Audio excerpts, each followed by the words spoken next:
नमस्कार, प्लैनेटेक्स पर आपका फिर से स्वागत है। और हमेशा की तरह आपसे निवेदन है, प्लैनेटेक्स को सब्सक्राइब करें, बेल आइकन दबाना बिल्कुल नहीं भूलें, हमारे वीडियोस को लाइक करें और फ्रेंड्स एंड फैमिली का शेयर भी करें। दोस्तों, डोनाल्ड ट्रंप के जो है टैरिफ का जो है अब असर धीरे धीरे दिखने लगा है भारत में। US retailers halt other orders after Trump double tariff, मतलब 50% जो टैरिफ उन्होंने किया है अभी परसों रात से, तो जो यूएस के बड़े बड़े रिटेलर्स जो हैं, वॉलमार्ट हैं, इस सब टाइप के जो रिटेलर्स हैं, उन्होंने भारतीय ऑर्डर्स जो है, खासकर स्पेशली टेक्सटाइल, क्योंकि भारतीय उद्योग से सबसे ज़्यादा यदि परसेंटेज वाइज देखें, अमाउंट वाइज नहीं मैं बोल रहा हूँ, परसेंटेज वाइज देखें तो अभी फिलहाल जो 40% जो है टेक्सटाइल, पूरा जो भारत का जो एक्सपोर्ट होता है उसमें 40% यूएस जाता है, और ये एक चिंता का कारण बन सकता है। तो आइए इस पर बात करते हैं और कुछ और बात करें कैसे रसिया, इंडिया, चाइना की तिकड़ी जो है बन रही है, और इसको लेकर बहुत ज़्यादा बौखलाहट अमेरिका और डोनाल्ड ट्रंप को हो चुकी है। Amazon, Walmart, other US retailer giant halt Indian orders amid Trump's 50% tariff move। ये न्यूज़ 18 ने ये न्यूज़ दिया है, और ये सभी चैनल्स में करीब करीब आ रहे हैं कि खासकर टेक्सटाइल के जो है ऑर्डर्स जो हैं, रेडीमेड गारमेंट्स के ऑर्डर हैं, उन पर असर दिखने शुरू हो गए हैं। ऑर्डर्स या तो सस्पेंड किए जा रहे हैं या होल्ड पर चले जा रहे हैं, या ऑर्डर्स कैंसिल भी हो रहे हैं। कैंसिल तो अभी उतने नहीं हो रहे हैं, बट होल्ड पर चले जा रहे हैं और सस्पेंड किया जा रहा है, और शिपिंग जो है यहाँ जो रेडी थी शिपिंग के लिए, उसको भी रोक दिया गया है।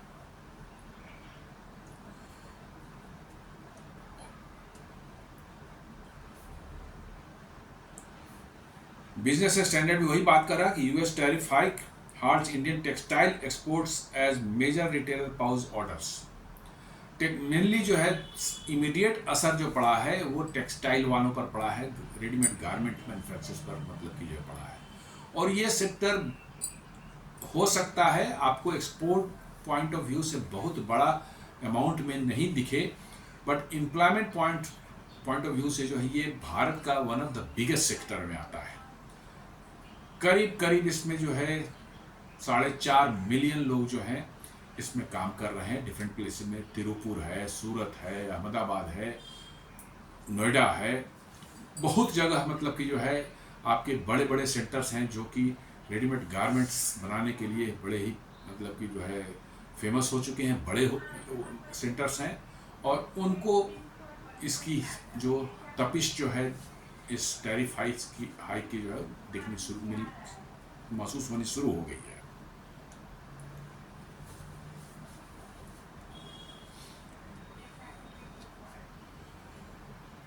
जैसा बता रहा है कि US is India single largest textile market accounting to for 35 to 40% of exports in this sector. पूरे टेक्सटाइल का एक्सपोर्ट्स भारत से जितना होता है उसका 35 to 40% जो है वो वहीं जाता है, अमेरिका जाता है। बेडशीट हो, पैंट्स हो, शर्ट्स हो, बेडशीट्स हो, टी शर्ट्स हो, टॉवल्स हो, हर तरह की इस तरह की जो रेडी टू यूज़ जो चीज़ें होती हैं वो उसका एक्सपोर्ट भारत से जो है यूएस को होता है, और दुनिया को होता है, बट 35 to 40% जो है यूएस जाता है। तो ये जरूर एक चिंता का विषय है।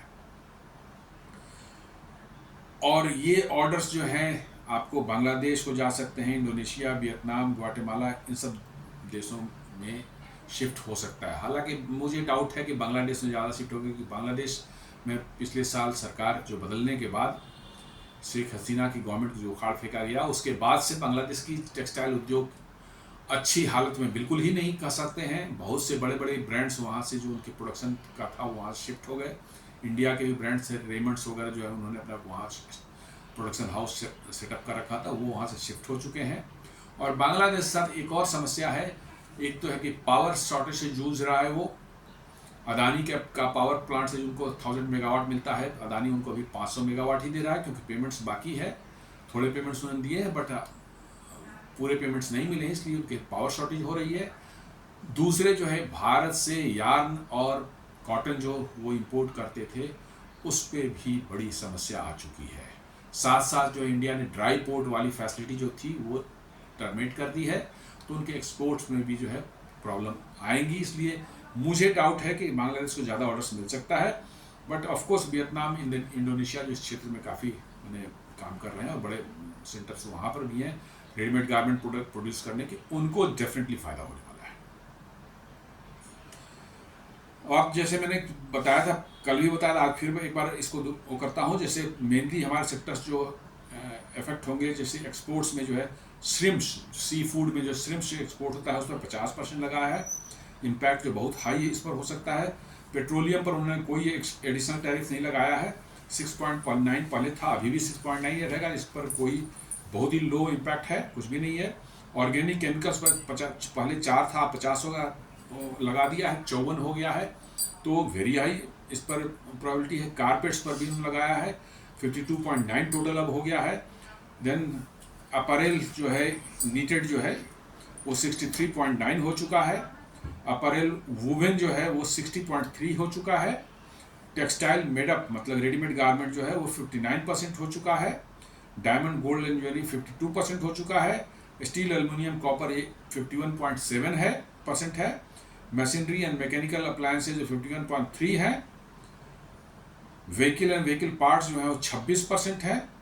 फर्नीचर, बेडिंग, मैट्रेसेस ये सब 52.3 है। तो ये सब बहुत जिन पर हाई है उनके जो है उन पर इम्पैक्ट जो है हाई पड़ने वाला है। और जो लो इम्पैक्ट वाले हैं वो है पेट्रोलियम प्रोडक्ट्स हैं। फार्मास्यूटिकल में उन्होंने कुछ भी नहीं लगा, पहले भी जीरो था, आज भी जीरो है, तो फार्मास्यूटिकल पर कोई असर नहीं पड़ेगा।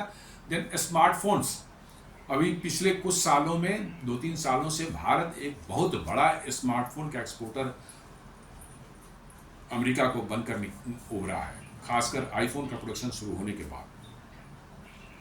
उस पर पहले भी जीरो था, आज भी जीरो है, क्योंकि उस पर टैरिफ लगाए तो सीधे कंज्यूमर्स के पर इसका असर, डायरेक्ट कंज्यूमर्स पर असर पड़ेगा।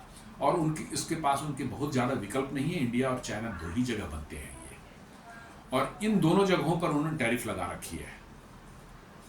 50% इंडिया पर है, चाइना पर 30 या 35% चाइना पर भी है, तो इसलिए उन्होंने उसको छोड़ दिया बड़ी होशियारी के साथ में जो है। तो इसका असर तो होगा, लेकिन भारत इस बार जो है फर्म है कि हम अपने एग्रीकल्चर सेक्टर, डेयरी सेक्टर और फिशरी सेक्टर को हम नहीं खोलने वाले हैं। आप चाहे जो भी कर ले, हमारा रेड लाइन है, we are not going to open it. तो अब इस पर देखिए क्या होता है, थन गई है बात। जो बड़े बड़े रिटेलर्स जो हैं, अमेजन, वॉलमार्ट, टारगेट, गैप, इन लोगों ने जो है अपने जो सोर्सिंग टीम थी यहाँ पर भारत में, उनको जो है अपनी जो डिस्पैच वगैरह होता था भारत से, उसको हाल्ट करने का इंस्ट्रक्शन दे दिया है। Exporters in India were told to stop shipment until further notice. उनको कह दिया है कि आप शिपिंग ना करें जब तक कि आपको फर्दर नोटिस नहीं दिया है। Meaning even goods ready for dispatch are in limbo, जो रेडी थे डिस्पैच के लिए वो भी अब रुक गए, फंस गए। For some company US older orders make up the half of their annual revenue, so it is existential threat। कुछ कंपनियां ऐसी हैं जो यूएस पर इतनी डिपेंडेंट थी कि उन पर आधा, उनका 50% ऑफ द उनका रेवेन्यू जो है अमेरिका पर डिपेंडेंट था, और सो उनके लिए एक सर्वाइवल का थ्रेट ये है, ये मानना पड़ेगा। जो इमीडिएट इम्पैक्ट इंडिया पड़ेगा, एक्सपोर्ट हब्स जो है तिरुपुर को पड़ेगा, नोएडा को पड़ेगा, सूरत को पड़ेगा, अहमदाबाद को पड़ेगा। इन सब जगहों पर चूंकि बहुत बड़ी संख्या में जो है रेडीमेड गारमेंट मैन्युफैक्चरर्स ने अपने एस्टेब्लिशमेंट सेटअप कर रखे। Fabric dyeing, ditching and packaging units are scaling back shifts और क्लोजिंग टेम्पोरली। ये सब ऑपरेशंस जो हैं, fabric dyeing, stitching and packaging का जो उनका एक्टिविटी था उसको या तो कम कर रहे हैं या टेम्पोरली क्लोज भी कर रहे हैं। Industry groups estimate exports cost 30 to 35%, US orders down 40 to 50%, and potential loss जो होगा इस सेक्टर में जो है नेक्स्ट 12 मंथ्स में जो है वो $4 to $5 billion का है। सब्सटैंशियल है, लेकिन डाइवर्सिफिकेशन करने की कोशिश करनी पड़ेगी कुछ और देशों से। हालांकि ये एक जरूर कंसर्न है कि यूएस में जितना कंज्यूम होता है, यूएस बहुत हेविली कंज्यूमिंग मार्केट है, यूएस में जितना कंज्यूम होता है उतना दूसरे किसी कंट्री में एब्जॉर्ब करने की कैपेसिटी नहीं है। छोटे छोटे थोड़ा बहुत आपको ऑर्डर्स जरूर मिल सकते हैं, इसमें कोई तो मत नहीं, बट उतने हेवी ऑर्डर्स, बड़े बड़े ऑर्डर्स जो मिलते हैं यूएस से जो है, क्योंकि यूएसए में कंजम्पशन बहुत ज़्यादा है, तो वो एक कंसर्न है। लेकिन अब समस्या सामने है तो आपको रास्ते तो ढूंढने पड़ेंगे, और अमेरिका पर ओवर डिपेंडेंस रहना, क्योंकि अमेरिका इस दुनिया में आई थिंक सबसे अनरिलायबल कंट्री है। आप इनकी पास्ट हिस्ट्री देख लें, not only with us but other countries के साथ देख लें, कब किसके साथ क्या बैठे, जब इनका फायदा है आपसे मिल जाएंगे, घुल मिल जाएंगे, और जब आप से इनका काम निकल आएगा या आपको टिश्यू पेपर कर उठा के फेंक देंगे। इसलिए अमेरिका पर ओवर डिपेंड हाँ करते रहिए, 10-20% वहाँ हो, बट 50% पर यदि डिपेंडेंसी आप अपना अमेरिका पर रखेंगे, no this is not going to, you will be land in trouble any time.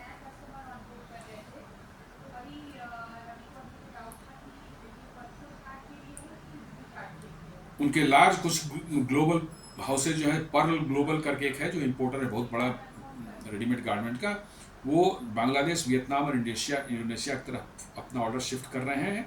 हालांकि बांग्लादेश पर जैसा मैंने बताया मुझे डाउट है कि उनमें इतनी कैपेसिटी रह गई है, और भारत ने जिस तरह के रिस्ट्रिक्शन लगाए हैं उन पर ड्राई पोर्ट वगैरह को, मतलब कि जो है I think they will not be in a position to supply the such a big orders.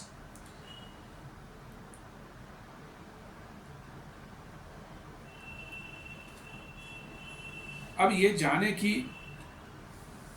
Political and economic stakes क्या हो सकते हैं इंडिया के लिए है कि ट्रेड वार एस्केलेशन होता है, ये सिर्फ एक टैरिफ नहीं है, ये लगता है कि ट्रंप का ईगो जो है हर्ट हो गया है कहीं ना कहीं, और ट्रंप इतने बड़े ईगोइस्टिक हैं कि शायद ईगो के कारण वो अपने देश का भी सत्यानाश करते हैं, इसमें कोई शक नहीं होना चाहिए। तो एक ये टैरिफ हाइक सिर्फ नहीं है, ये ओवरऑल ट्रेड वार जैसा कहीं आगे एस्केलेट न कर जाए। India risk losing its competitive edge in the US market, America एक बड़ा मार्केट है तो आप थोड़ा सा वहाँ कम्पिटिटिव एज तो आपका खत्म होगा। Textile sector is politically sensitive in India because it employees 45 million users people, 4.5 crore के लोग जो हैं इसमें जुड़े रहते हैं, क्योंकि इसमें बहुत लो वेजेज वाले वर्क होते हैं, स्टिचिंग है, डाइंग है, तो बड़ी संख्या में सेमी अर्बन या रूरल एरियाज में जो है इस प्लांट लगते हैं इनके, और वहाँ पर लोकल सस्ते लेबर्स लेकर बनाते हैं ये, तो बहुत काफ़ी बड़े संख्या में लोग इसमें एम्प्लॉयड हैं। यही एक मेन चिंता का विषय है कि इतने लोगों में से यदि काफ़ी बड़ी संख्या में लोगों की नौकरियां चली जाएं, जॉब चली जाए, तो ये एक पॉलिटिकल इशू बन सकता है। यूएस है, American retailers will face higher cost if they cannot shift sourcing quickly. There may be short-term impact on clothing prices for the US consumers. US में जो है प्राइसेस बढ़ सकती हैं, और शॉर्ट टर्म में क्लोथिंग की जो मार्केट में जो है क्राइसिस हो सकती है। ऑलरेडी वहाँ 38% जो है प्राइसेस, जैसा रिपोर्ट बता रही, 38% क्लोथ्स की प्राइसेस जो है, क्लोथिंग रेडीमेड गारमेंट की प्राइसेस अप हो चुकी हैं मार्केट में, और शॉर्टेज दिखने लगी है। Diplomatically India sees this as a unilateral and punitive, India इसको कहता है भैया आप एक तरफा और पनिश करने वाला आपने ये किया है, मतलब एटीट्यूड आपका है यूएस का जो है। PM Modi has already reached out to BRICS allies like Brazil, Russia and China to build alternative trade strategies. Bharat already realign करना शुरू कर चुका है, किसके साथ? रसिया, ब्राजील और चाइना के साथ, और ये तीनों जो है ब्रिक्स के फाउंडिंग मेंबर्स हैं, और भारत भी उसका फाउंडिंग मेंबर्स है। एक पांचवा जो है वो बाद में आया था, उसे फाउंडिंग मेंबर्स ही माना जाता है, क्योंकि नाम में जो है ब्रिक्स में उनका भी नाम जुड़ जाता है, साउथ अफ्रीका।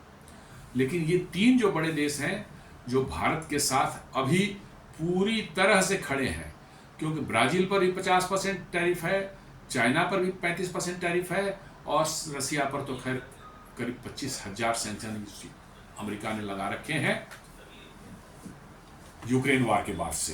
तो ये तीनों देश भारत के साथ खड़े हैं, और आपस में एक अलग ट्रेड ब्लॉक बनाने का जो है बड़े जोर शोर से काम लगता है चल रहा है। लगता है, मैं इसलिए बोल रहा हूँ कि अभी आप सुने हों कि 2 दिन पहले जो है हमारे national security advisor Ajit Doval ji जो है वो गए हैं कहाँ, रसिया। और कल ही उनकी वीडियोज़ और पिक्चर निकल के आए जहाँ वो पुतिन से मुलाकात कर रहे हैं और बड़े ही स्ट्रैटेजिक डिसीजंस लिए जा रहे हैं वहाँ पर। फ्यूचर में कोलेब्रेशन के एल्युमिनियम के सेक्टर में, फर्टिलाइजर सेक्टर में जो है, आपको जो है रेलवे के सेक्टर में, देन आपको न्यूक्लियर के फील्ड में बड़े बड़े डील हो रहे हैं। डील क्या कहें कि एक कोलेब्रेशन का जो है एक बन रहा है वहाँ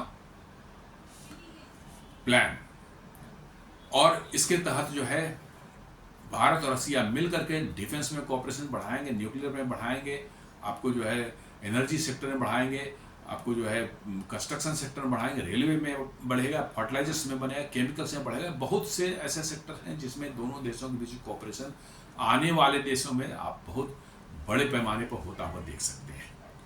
और साथ साथ जो है एक और चल रही है कि जयशंकर जी जा रहे हैं अभी, इनके बाद अजीत डोभाल जी के बाद हमारे विदेश मंत्री जयशंकर जी जा रहे हैं रसिया, और पुतिन के भारत विजिट का रास्ता साफ हो चुका है। मतलब पुतिन जो है किसी समय सितंबर, डेट ही फाइनल हुआ, सितंबर में किसी टाइम में जो है भारत विजिट करते हैं। दोस्तों ये एक बहुत बड़ी न्यूज़ होने वाली है, क्योंकि पुतिन यूक्रेन वार के बाद से शायद एक बार चाइना गए थे या नहीं थे, exactly I am not very sure, but वो फिर दुनिया में कहीं नहीं निकले हैं। और वो एक बहुत बड़ा सिग्नल होगा, बहुत स्ट्रैटेजिक सिग्नल होगा अमेरिका को भारत की ओर से जो है। और साथ साथ जो है मोदी जी जा रहे हैं एससीओ की मीटिंग में जो है इसी महीने के अंत तक जो है चाइना। और पहले जाने का इनका कोई प्लान नहीं था, लेकिन कब ये डिक्लेयर हुआ, जिस दिन डोनाल्ड ट्रंप ने 25% टैरिफ लगाई उस दिन डिक्लेयर हुआ कि मोदी जी जाएंगे एससीओ समिट में, और वहाँ पर पुतिन भी आएंगे। तो वहाँ पर एक ट्राइलेटरल भी मीटिंग हो सकती है तीनों के बीच में, या बायलेटरल, दोनों के साथ अलग अलग हो सकती है। और फिर उसके बाद जो है मोदी जी जापान जाएंगे वहाँ चाइना से, और देन सितंबर में पुतिन यहाँ आ रहे हैं। मतलब आपको एक नया ट्रेड ब्लॉक बनता हुआ दिख रहा है, क्योंकि न सिर्फ Bharat but China, Russia, Japan, Brazil और पूरा का पूरा यूरोप, ये सभी के सभी ट्रंप के इस रवैये से जो है बिल्कुल त्रस्त हो चुके हैं। और शायद अब वो समय आ चुका है कि जब दुनिया अपना मूड बना ले कि भाड़ में जाए अमेरिका, हमारा रास्ता अलग है, तुम जाओ जहाँ जाना है। और वही शायद बंद होता हुआ देख रहे हैं। और इसको देखकर ट्रंप और अमेरिका की बौखलाहट इतनी ज़्यादा बढ़ गई है। एक और न्यूज़ मैं बता दूं, इवन ब्रिटेन, जो कि हम समझते हैं कि अमेरिका का क्लोजेस्ट एलाई है, उससे क्लोज कोई नहीं है। क्यों? क्योंकि जो अमेरिकन है बेसिकली हैं तो बहुत से देशों के, लेकिन अमेरिका एस्टैब्लिश किन्होंने किया? यही माइग्रेंट जो थे यूके से के, इंग्लैंड के, यूके के माइग्रेंट जो ब्रिटेन के माइग्रेंट्स हैं, उन्हीं ने कोलैबोरेट किया है। और वहाँ चर्च ऑफ इंग्लैंड जो है वही डोमिनेट करता है अमेरिका में, और उन्हीं उसी का वर्चस्व चलता है। तो virtually UK means America, America means UK, इसमें दोनों। लेकिन भारत पर जो टैरिफ लगाया गया है, इसकी आलोचना ब्रिटेन ने भी कर दी, जो कि एक बहुत बड़ा स्ट्रैटेजिक शिफ्ट है ब्रिटेन के, मतलब कि जियोपॉलिटिक्स में जो है। उनका कि ये भारत को आइसोलेट करना इस तरह से ये बिल्कुल सही नहीं है। भारत एक इम्पॉर्टेंट देश है, एक इम्पॉर्टेंट इकोनॉमी बन चुका है। इसके साथ जो है ये ट्रीटमेंट जो है बिल्कुल गलत है। ये ब्रिटेन के विदेश मंत्रालय ने बताया। इसका मतलब है कि ब्रिटेन भी अमेरिका से त्रस्त आ चुका है, अमेरिका की दादागिरी से।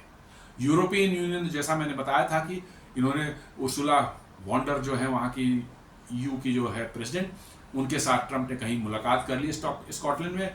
ना कोई इनकी टीम है ना उनकी टीम है, वहीं बैठे बैठे उनका हाँ डील हो गई। अरे डील होती है तो भैया उसका मसौदा आता है, मसौदा में उन्होंने जो बनाया है दैट इज सो, मतलब कि जो है क्या कर सकते हैं, डेरोगेटरी फॉर ईयू के सारे देशों ने कह दिया भैया कहाँ से मान लिया तुमने, ये इस पर एक्सेप्ट कर, हम इसको नहीं मानते।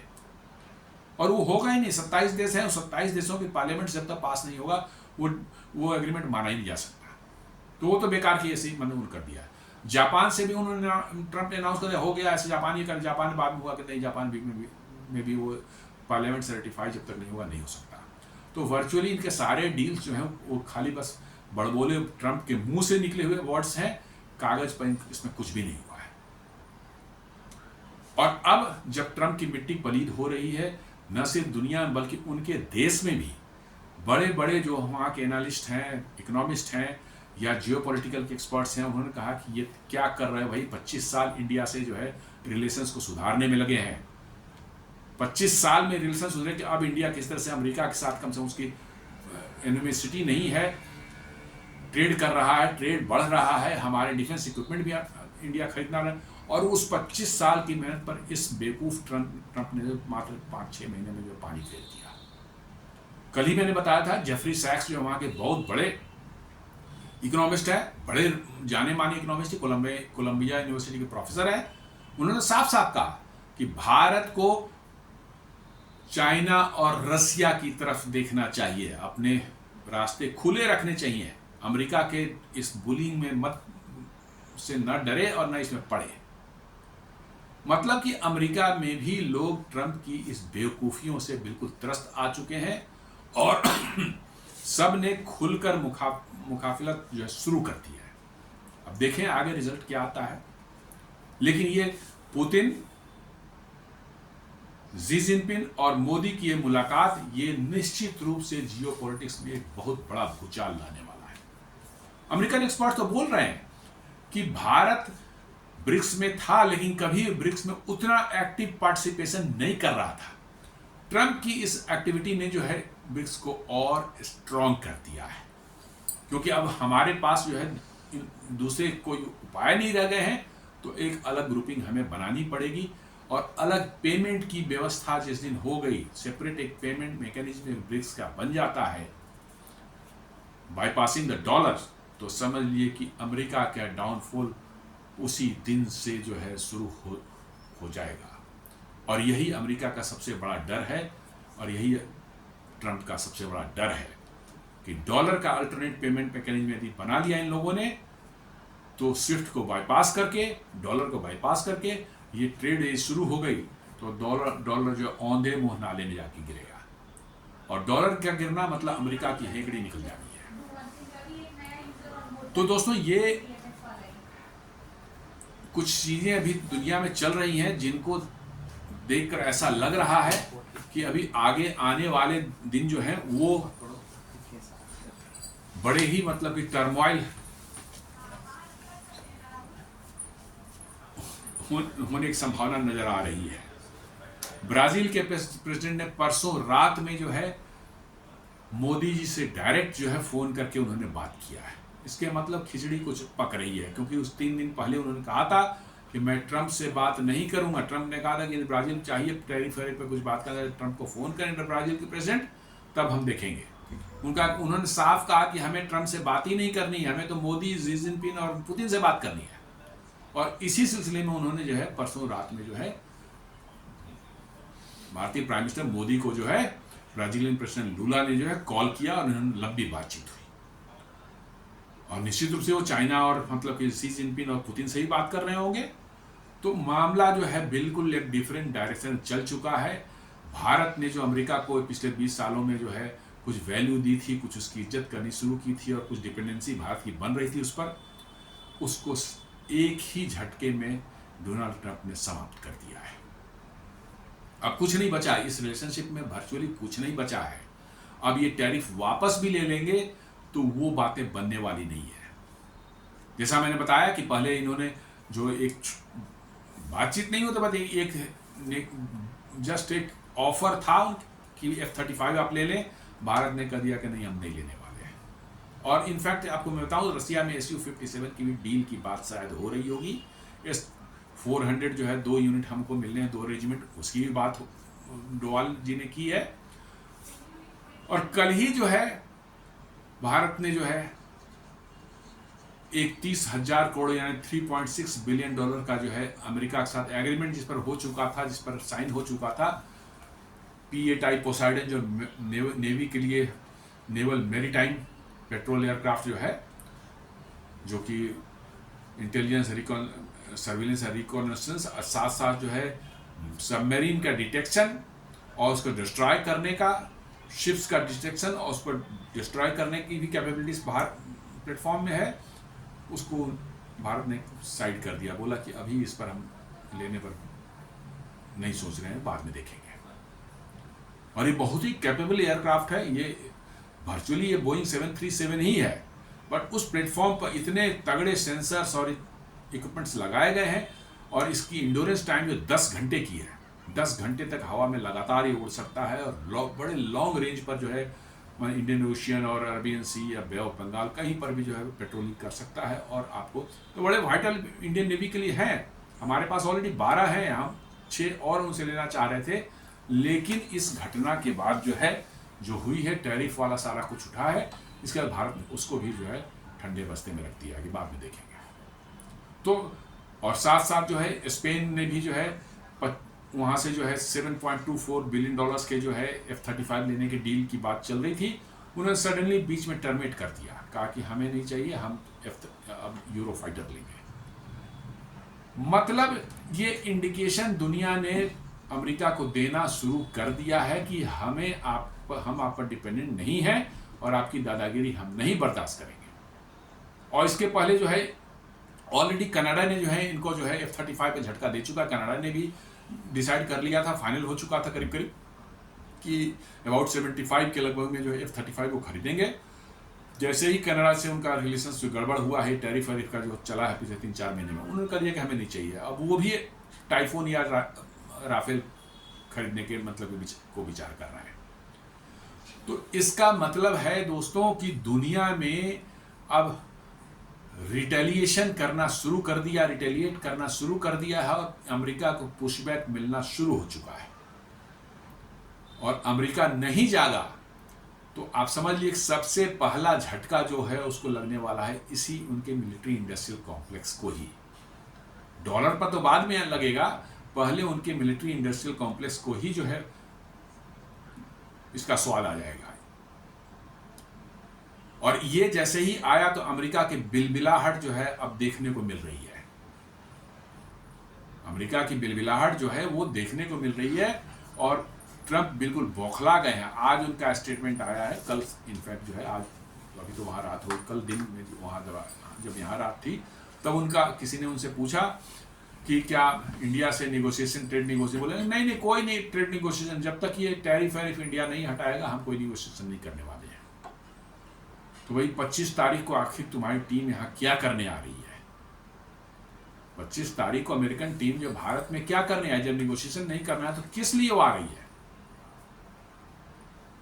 तो दोस्तों डोनाल्ड ट्रंप का ईगो जो है उनके सर के ऊपर और अमेरिका के सर के ऊपर से भी निकल चुका है, वो ज्यादा ऊपर, और ये अमेरिका को आने वाले समय में भारी पड़ने वाला। ठीक है, हमें तो इनिशियली मैंने जैसा बताया कि हमारे एक्सपोर्ट्स पर असर पड़ेंगे, कोई वो नहीं है, 10-15 बिलियन डॉलर का शॉक तो जरूर लगेगा कम से कम जो है आपको, इसमें कोई दो मत नहीं है। लेकिन जो अमेरिका पर पड़ने वाला है वो शायद अमेरिका झेल नहीं पाए, क्योंकि अमेरिका की इंडस्ट्री जो है, जो भी वहां बनता है, वो कंपोनेंट्स के लिए जो है वो पूरी दुनिया पर डिपेंडेंट है। कार भी बनती है, ठीक है, कार बनाते हैं, लेकिन majority of the companies Canada से आते हैं, यूरोप से आते हैं, चाहे भारत से जाते हैं या चाइना से जाते हैं, इन जगहों से ही जाते हैं, और उन्हीं को असेंबल करके वो कार बनाते हैं। तो अब कंपोनेंट्स जो हैं, और ऑटो इंडस्ट्री वहाँ की बहुत प्रेस्टीजियस बड़ी इंडस्ट्री मानी जाती है। अब कंपोनेंट्स पर जैसे ही ये टैरिफ लगा है, अभी परसों ही जो है जनरल मोटर्स ने अनाउंस कर दिया कि हम अपनी ईवी फैक्ट्री अब अमेरिका में नहीं लगाएं, कनाडा में लगाएंगे। उसके पहले 5 या 6 दिन पहले, 1 सप्ताह पहले जो फोर्ड ने अनाउंस कर दिया था कि वो भी अमेरिका के कनाडा के जो है क्यूबेक में जो है अपना प्लांट लगाने जा रहे हैं ईवी का। तो अमेरिका में मैन्युफैक्चरिंग बढ़ रही है या घट रही है?